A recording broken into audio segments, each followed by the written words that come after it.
മൂന്നാറിലെ തോട്ടം മേഖലയിൽ വിദ്യാർത്ഥികൾക്ക് ജാതി സർട്ടിഫിക്കറ്റ് ലഭിക്കാൻ കാലതാമസമെന്ന് പരാതി.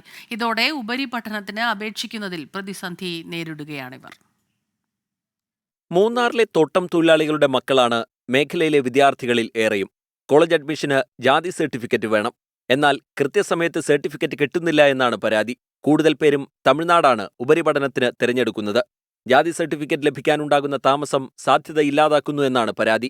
മൂന്നാറിൽ இன்னைக்கு தோட்டம் தொழிலாளருடைய பிள்ளைகளும் காலனியில் இருக்கக்கூடிய பிள்ளைகள் எல்லாம் 10th +2 எல்லாம் முடிச்சிட்டு இருக்காங்க. அவங்களுக்கு ஜாதி சர்டிஃபிகேட் கேட்டால் இன்னைக்கு 100க்கும் மேற்பட்ட ஜாதி சர்டிஃபிகேட் கொடுக்காம இன்னைக்கு வில்லேஜிலும் താലൂക്കിലും കെട്ടിക്കിടക്കും. இந்த സർട്ടിഫിക്കറ്റ് കൊടുക്കാമ അവങ്ങളെ വേട്ടയാടിക്കിട്ട് இருக்கிறாங்க.